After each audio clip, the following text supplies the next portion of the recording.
In Charleston, I learned that nothing destroys family faster than public lies.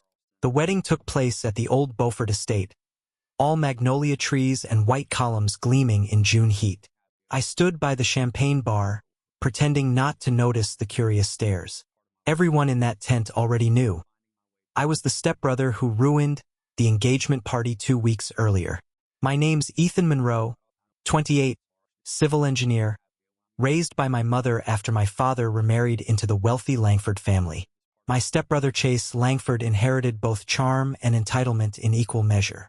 He'd invited 500 guests to his wedding to Amelia Ward, a sweet woman from a modest background who had no idea what she was walking into. The night before, I'd received a message from Amelia. Shaky voice, desperate tone. "Ethan, he's making me sign something. I can't. Please just look at it." It was a prenuptial agreement so predatory it nearly made me sick. Full control of her property, no rights to the Langford estate, a non-disclosure clause about family matters.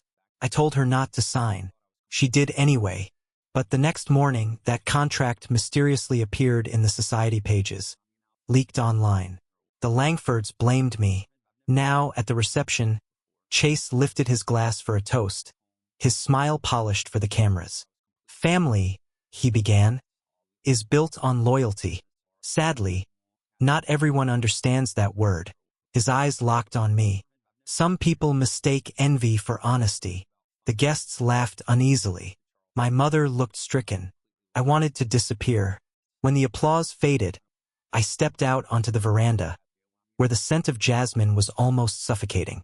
Amelia followed quietly, her white dress trailing on the wood. Her mascara had already smudged.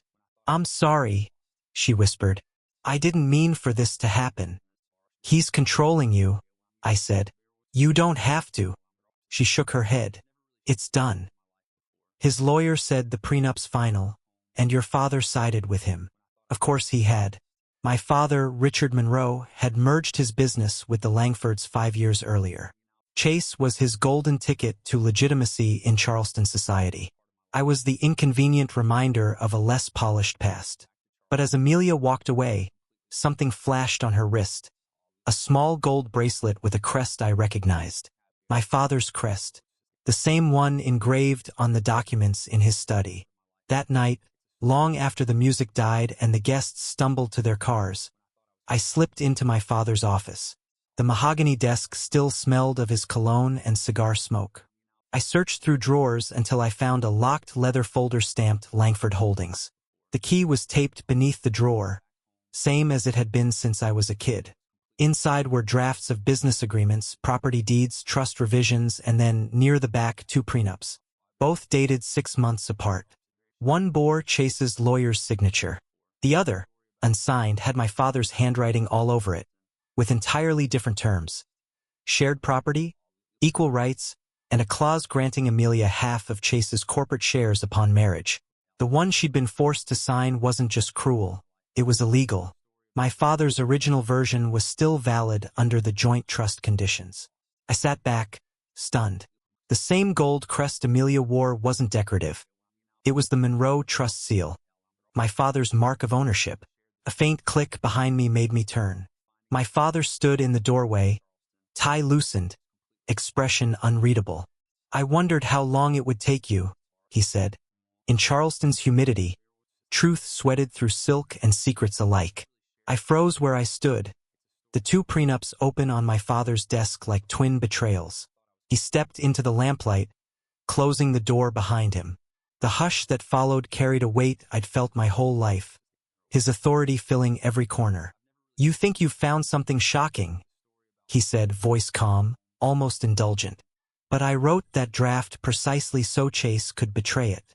I stared at him. "You wanted him to?" He sank into the leather chair opposite me, folding his hands. "Your stepbrother's ambition needed to be tested. He spent years living off my name and your mother's silence. I gave him a fair version of the prenup for Amelia, then left the rest in his hands. I wanted to see which document he'd use. And when he picked the one that made her sign away everything, that told me everything I needed to know," my father said. "But I couldn't move against him without proof." Now that he's accused you publicly, he's done exactly what I expected. Overplayed his hand. I looked at him, half in disbelief, half in anger. So you let him humiliate me in front of half of Charleston? His jaw tightened. Collateral damage, Ethan. And you were always strong enough to handle humiliation better than he could handle accountability. I pushed the papers toward him. You set your own son up. He met my eyes evenly. I set a trap for a man who thinks my fortune is his by birthright. The Monroe Trust is still in my name. Chase may carry Langford blood, but this house, this estate, everything tied to my company, all still mine to reassign before I die. Something between disgust and admiration twisted inside me. And what do you want me to do? Keep your head down for a few more days, he said, retrieving a cigar from the drawer. Amelia will realize soon enough that she signed something illegal. I left a signature discrepancy on purpose. Watch her find it. Once she does, we'll strike together. The original draft, your discovery, her testimony. It'll collapse Chase's claim. The way he spoke, it sounded less like family justice and more like corporate warfare. I folded the false prenup back into the folder. You could have told me before you made me your decoy. He smiled faintly, smoke curling between his words. You wouldn't have played the part so convincingly. I drove home in silence. My mother's townhouse was dark except for the kitchen light. She was waiting with a half-empty glass of wine. You went to him, she said. I found the real prenup, I replied. He baited Chase. Her shoulders sagged. I warned him not to turn this into a game. She looked at me, tired. He still thinks life is a boardroom. He forgets people break differently than contracts. Before I could answer, my phone buzzed. A message from an unknown number. Ethan, it's Amelia. Please, can we talk? I know now. He tricked me. We met at a small cafe by the harbor the next morning. She looked nothing like the bride from 2 nights ago. Her hair was pinned up carelessly, makeup gone, eyes rimmed red. She slid a folded paper across the table. He made me initial every page, she said, voice trembling. But one of them, this one, has 2 different signatures. Look. I examined the page. My father had deliberately signed his name with an older flourish, the version of his signature he'd retired years ago. The same one attached to the original trust documents. I looked at her. This is the proof. She nodded, clutching her coffee like it anchored her. He's already freezing me out of the house. His lawyer says the prenup means I can't contest anything. Then we won't contest, I said. We'll nullify. She blinked. How? The clause he forged invalidates the whole thing. But if we move too early, he'll bury the evidence. I glanced at my watch. You said his lawyer keeps physical copies? Yes. His office is inside Langford Holdings downtown. He's hosting a brunch tomorrow to thank the family. Then that's where we start. Outside, the gulls circled above the bay, crying over the water. Amelia followed my gaze. Do you think your father will help us? I thought of the smoke curling in his study, his deliberate detachment. He'll help himself, I said. But that's good enough for now. In Charleston's marble sunlight, we walked into a brunch dressed like a trap. Langford Holdings headquarters sat along East Bay Street, its rooftop garden glinting with white parasols and crystal pitchers of mimosa. Chase had planned the brunch to thank his investors for supporting his wedding and new business merger. I'd been invited, surprisingly, proof he was still riding the high of his public humiliation of me. That arrogance was exactly what we needed. Amelia met me at the valet line, wearing a navy dress and sunglasses far too large for the clouds overhead. You're sure about this? She whispered. As sure as he is reckless, I said. All we need is for him to gloat. Inside, waiters floated through rows of linen tables, serving shrimp and grits and polite deceit. Chase stood near the bar, laughing too loudly with a cluster of investors. When he spotted me, his smile widened. Well, look who's decided to forgive and forget. Just forgive, I said easily, shaking his hand. Your family. He smirked, pleased by the false humility. Good. Maybe now you can keep your nose out of my business. I wouldn't dream of it. I nodded toward the terrace where his lawyer, Simon DeWitt, hovered with a clipboard. Though I couldn't help admiring your lawyer's efficiency. The prenup he drafted, it's airtight. Amelia's breath caught, but I squeezed her hand beneath the table. Chase chuckled. That's because I pay him better than you pay your conscience. Fair, I said, letting the words settle. Then, casually, I heard there was confusion about the signature pages. My father's hand changes so often it must have been tricky. The flicker in his eyes was microscopic, but there. Not tricky, he said quickly. Everything signed, witnessed, filed. Perfectly legal. Then you won't mind showing me? I asked louder now. Heads turned. Investors paused mid-conversation. I'd love to compare signatures. You know? Just so I don't embarrass myself again. Chase's smirk faltered. This isn't the place. But Amelia had already pulled the page from her purse. The one with the double signature. Actually, it's the perfect place. She handed it to Simon. Would you mind explaining why these don't match? Simon paled, his eyes darting between the paper and Chase. Mr. Langford, this. Don't say a word, Chase snapped. Camera flashed. One of the local journalists from the Charleston Chronicle, a family friend of my mother's, had seen enough drama to sense a story. The crowd murmured. Amelia stepped forward, voice trembling but loud. This is the version your father drafted. Isn't it? The one that gave me equal rights to your shares. Chase's jaw worked, silent fury spilling into panic. That draft was revised. I interrupted, holding up a printed copy of my father's original document, embossed with the Monroe Trust seal. Revised illegally, because only my father had the authority to change trust-related terms, and he didn't. A ripple moved through the crowd like heat. Investors exchanged looks. Someone muttered, "Forgery?" Simon began to stammer something about confidentiality, but my phone vibrated. I glanced down. A message from my father. Now, bring it outside. I motioned to Amelia and followed the path to the balcony, where he stood leaning against the rail, immaculate as ever. You've made quite a spectacle, he said mildly. You told me to wait until she noticed the discrepancy, I replied. I didn't tell you to drag the Chronicle into it. His lips twitched. Though, admittedly, it's effective. He gestured toward the far corner, where Simon DeWitt was being cornered by reporters. He'll flip before sundown. His license won't survive this. Amelia stepped forward. And Chase. Father regarded her with something approaching respect. You've handled yourself better than most Langfords would. I'll see to it the proper draft is reinstated. My attorneys are filing for a temporary injunction this afternoon. I frowned. You already prepared the filings? Of course. I don't stage theater without an ending. Amelia exhaled, half relieved, half terrified. So that's it? He just loses everything. Not everything, Father said. He keeps his name. I'm not as cruel as he is, but his control of the trust ends today. He looked at me. You, however, will deliver the evidence. Your signature's on the family file now. You'll make it official. I nodded slowly.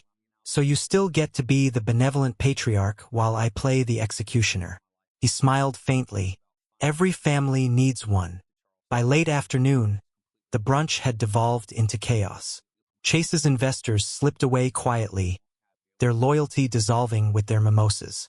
The Chronicle posted the first article before sundown. Langford prenup scandal. Forgery allegations shake Charleston dynasty. When Amelia called that evening, her voice was steadier. They're saying he can't touch the trust until the hearing. Good, I said. Let him stew. She hesitated. Your father used us both, didn't he? Yes, I admitted. But he underestimated how much I learned from him. Outside, thunder rolled over the harbor. The storm wasn't done yet, neither was Chase. In Charleston's storm season, betrayal never arrives quietly. It breaks windows. By the time the first real thunderstorm of the summer hit, the scandal had grown teeth. Newspapers spun their versions, and the Langford name, once gold, was now shorthand for greed. Chase had vanished from public sight for 2 days. That alone was unnerving. He was many things, but never quiet. I stayed at my mother's townhouse, where the blinds stayed closed and the phone never stopped ringing. Father was already managing the damage. His term, not mine. A measured storm, he'd said. We let the public rage for a week, then rebuild in the calm. But by Friday, something else broke the calm. I came home from a meeting with our lawyer to find the study door ajar. The box that had held the original prenup draft and registry seal was gone. My laptop too. The lock hadn't been forced. Someone had used a key. My stomach turned cold. There were only 3 people who had keys: Father, me, and my mother. "Ethan?" she called from upstairs. Her voice trembled when she saw my face. "What is it?" "The file's gone," I said. "Everything. Dad's drafts, the ledger, the seal." She froze. "No, that can't." But before she could finish, headlights washed across the driveway. A black sedan idled at the curb. My father stepped out, rain glistening on his coat. He walked straight inside. No greeting, just that assessing look he wore like a mask. "You kept the documents here?" he asked sharply. "I didn't think." "That's the problem," he cut in. "You didn't." Mother bristled. "Don't speak to him that way. You're the one who—" He raised a hand. "This isn't about pride." Chase broke into our files using her key. He nodded toward her. She stared at him, aghast. "Mine? Richard, I would never." "He doesn't need your help, Lillian," he said coldly. "He needs only a moment of negligence." For a long moment, thunder filled the silence between them. My mother's face hardened. "You created this," she said quietly. "You raised 2 boys to fight for your approval, and then act surprised when one of them steals from you." Father didn't reply. He turned to me instead. "He'll use that draft to claim you falsified it. You're already the villain in his story. Now he has your handwriting on the folder, your fingerprint on every page. Ruthless, efficient, predictable. What do we do?" I asked. He rubbed his temple. "We wait for him to make a mistake." That night I couldn't sleep. Every shadow on the wall felt like a consequence I couldn't stop. Around 2 a.m., a text arrived from Amelia. He called me, said he can clear everything up if I meet him tomorrow. Should I go? My pulse quickened. No, I typed, "He's baiting you." But before I could send it, another message appeared. He says he'll give me the papers back if I hear him out. "I just want this over, Ethan." I called her immediately, but it rang through to voicemail. The next morning, I drove to Chase's downtown penthouse. The concierge knew me and didn't question it. The elevator ride felt endless. When the doors opened, the place was silent, too silent. Then I saw her purse on the kitchen island. Amelia stood on the balcony, rain soaking her hair, arms crossed. "I told you not to come," I said. "I had to," she replied. He wasn't here when I arrived. Before I could respond, the door slammed behind me. Chase stood there, drenched, eyes wild. He looked nothing like the man who'd toasted his own ego a week ago. "You ruined me," he said. "You and your pet lawyer. You ruined yourself," I said. "Hand over the files." He pulled a folder from his coat, water-stained but recognizable. "These? They're copies. You really think I'd keep the originals here?" He tossed them onto the coffee table. "You want to play hero, Ethan? Then watch what happens when a hero's story falls apart." He turned to Amelia. "You think he cares about you? He's his father's son, cold and calculating. You're just another pawn." Amelia stepped back, shaking. "You forged that signature, Chase." He laughed bitterly. "I forged his approval," he said, jabbing a finger at me. "And you two deserve each other." Then he stormed out. I grabbed the folder. Inside were smeared copies, useless as evidence. But tucked between them was something unexpected. A small flash drive labeled R. Monroe, Trust Addendum. I pocketed it. "We're done here," I said, guiding Amelia toward the door. She hesitated. "He's unraveling." "I know," I said, And that's when people like him make fatal mistakes. That night, I plugged the flash drive into my laptop. Inside was a single document, trust revision unfiled. It granted Chase temporary control of the Monroe Trust in exchange for mutual silence between father and son. Dated months before the wedding. I stared at it, horror spreading. My father had given him leverage once before. He'd set him up twice. Collateral damage, I whispered. For the first time, I wasn't sure which of them I needed justice against. In Charleston's old mansions, truth hides not in attics or safes, but in intent. I didn't sleep that night. The rain outside turned into a steady downpour, matching the storm inside my head. My father's voice echoed in fragments. Collateral damage, Ethan. You were always strong enough to handle humiliation. By dawn, I was back at his estate. The wrought iron gates were open, as if he'd been expecting me. He was on the veranda, reading the Post and Courier, immaculate as always. You found the drive, he said without looking up. I held up my phone, the file still open. You gave Chase an addendum transferring control of the trust. Why? He folded the paper carefully, setting it aside. To see if he'd use it against me. The moment he did, I could void it. I stared at him. You handed him your power to bait him again? Not bait, he corrected. Evidence. A confession disguised as greed. Except you didn't warn me, I said, voice sharp. You let him drag Amelia into this. Let him steal from us, humiliate us. Also, you could build a perfect case. He studied me for a long moment. You think justice comes without sacrifice? You're too sentimental, Ethan. That's why you've never understood leadership. I felt my hands tremble, but I didn't let him see it. That document's dated before the wedding. You didn't just set a trap. You signed away everything you claimed to protect. His eyes flicked to the horizon, where lightning flashed faintly over the water. It was never valid. The witness lines are blank. And it wasn't for him. What do you mean? He stood, walking toward the window. The addendum had two versions. The one on that drive and the one in my vault naming you as successor to the Monroe Trust. He stole the wrong file. The air went still. You're lying, I said. But my voice didn't sound convinced. He smiled faintly. If I were lying, I wouldn't have sent you the key. My mind snapped back to the small brass key he'd given me months earlier. The one I thought was a trinket. The key to the desk? No, he said softly. To the safe behind the portrait in my study. The one you never noticed. We stood in his study moments later, the portrait of my grandfather looming above the fireplace. My father reached behind the frame and pressed a small latch. The painting swung forward on hidden hinges, revealing a steel safe. The brass key slid perfectly into the lock. Inside were files stacked neatly. Deeds, trust papers, and at the back, an envelope sealed with wax. He handed it to me. For after the hearing, he said. I turned it over. My name was written in his tidy script. To my son Ethan, the one who listened. Something inside me cracked. You could have told me. We could have done this together. His face softened just for a moment. You don't test character in safety. You test it under fire.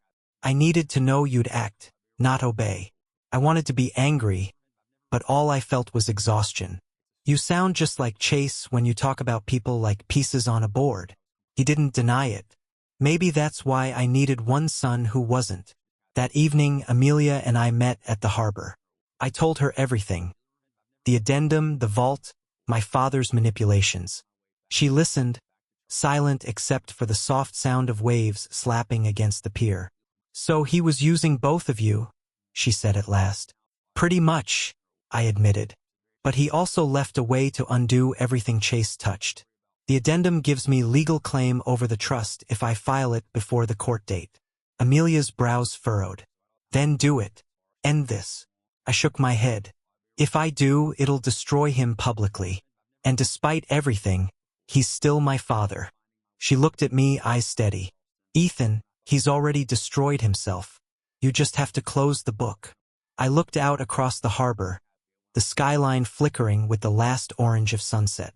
If I file this, it all becomes mine, the company, the estate, everything. But that means I'll become exactly what he wanted me to be. She touched my arm. Then rewrite it. Make it yours. Her words settled like calm after thunder. Maybe she was right. Justice didn't have to mirror his cruelty. It could outgrow it. As we parted, she pressed the bracelet with the Monroe crest into my palm. You'll need it for proof, she said. It bears his seal, the same as the original prenup. I watched her walk away through the fog, the tide rising quietly against the dock. Tomorrow was the probate hearing. One last round in a family war built on signatures, lies, and inheritance.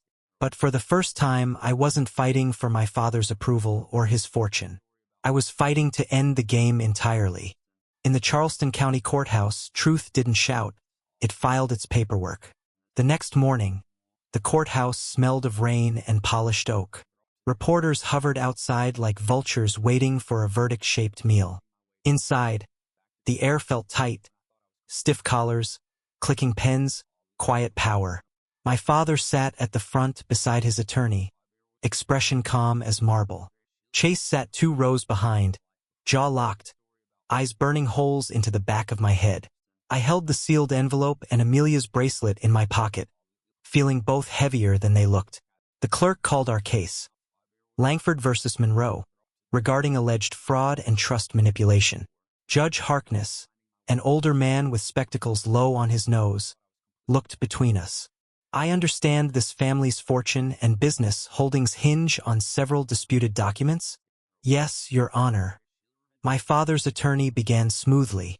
Mr. Monroe wishes to clarify ownership of the Monroe Trust after evidence of forgery surrounding the prenuptial agreements of Mr. Chase Langford came to light. Chase's lawyer, DeWitt, gray, shaken, and somehow still in his employ, stood shakily. Your Honor, my client asserts the trust transfer was authorized by Mr. Monroe himself. We have a digital addendum to prove it. Digital? The judge repeated. Not original? DeWitt hesitated. The original was misplaced. That was my cue. I rose. Your Honor, the addendum they refer to is false. I have the authenticated version, sealed by my father and verified through the Monroe Trust Registry. I placed the wax-sealed envelope on the evidence table. The court clerk broke it open carefully, sliding the paper out. My father didn't move, didn't blink. Judge Harkness read the document aloud. I, Richard Monroe, declare that upon the formal dissolution or compromise of the Monroe Trust, its stewardship shall pass to my son, Ethan Monroe. He adjusted his glasses. This is dated 4 months before the alleged digital copy. It supersedes any subsequent claim, fraudulent or otherwise. The courtroom stirred. Chase's face drained of color. That's a lie, he shouted, leaping to his feet. He's lying. He knew about the digital copy. He sent it to me himself. Father turned his gaze on him at last. No, Chase, I sent you a test. You failed it the moment you opened that file. The judge's gavel cracked once. Order. DeWitt tried to salvage it. Even so, Your Honor, there's no proof of intent. Amelia stood up from the gallery then, trembling but determined. There is. The prenup he made me sign contained my father-in-law's old signature style, not his current one. He left it as a marker. And this, she lifted her wrist, is the Monroe seal he gave me, the same crest that marks the original contract and this addendum. The judge nodded toward the bailiff, who brought her forward. The engraved seal matched perfectly. The courtroom, once a battlefield, now hummed with inevitability. Judge Harkness folded his hands. It is the court's finding that the Monroe Trust remains in the control of its founder, Mr. Richard Monroe, until his transfer clause, naming Ethan Monroe, is executed.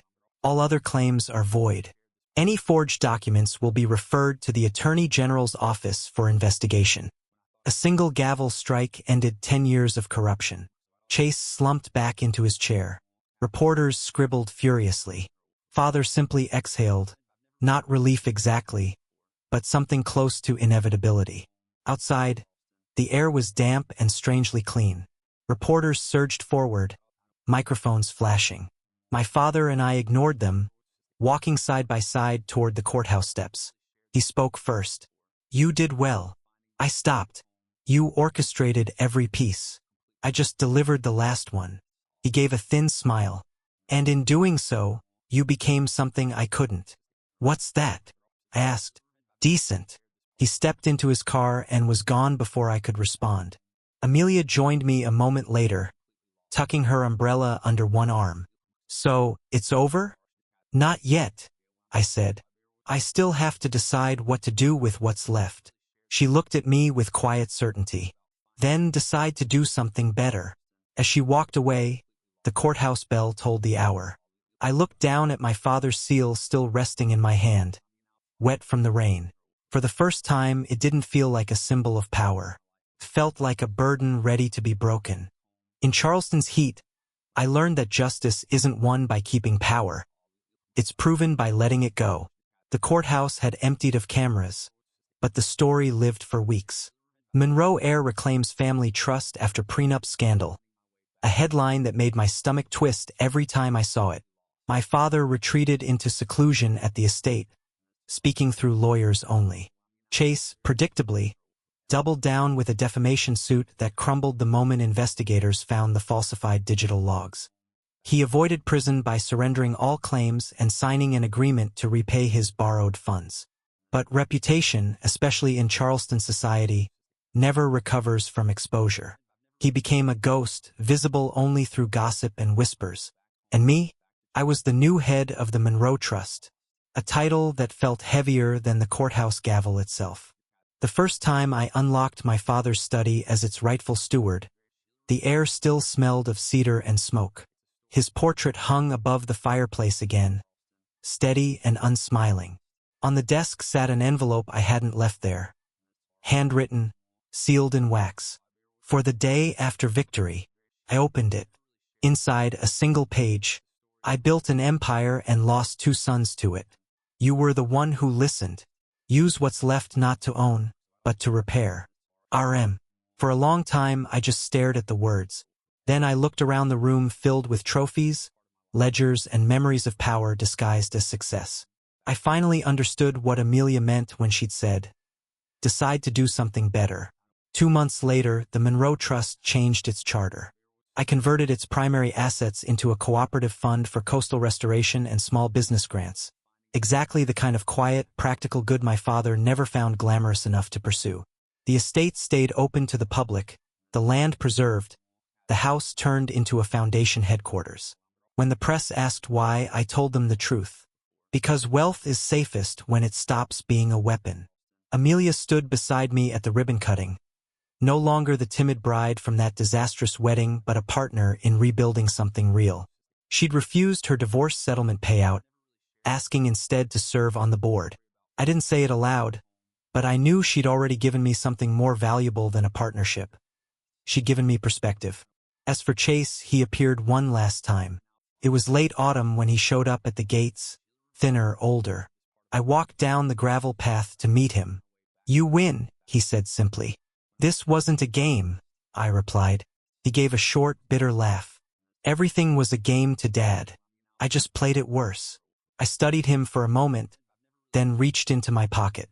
"You'll need this," I said, handing him the brass key, the one that had opened our father's vault. "It's useless now, but maybe keep it as a reminder of what you could have unlocked instead." He looked at it, then at me, and for the first time in our lives, there was no hatred in his eyes, just exhaustion. He nodded once and left without another word. That night, I walked through the empty halls of the foundation building, once our family's fortress. The grandfather clock in the foyer struck midnight, its echo soft and steady.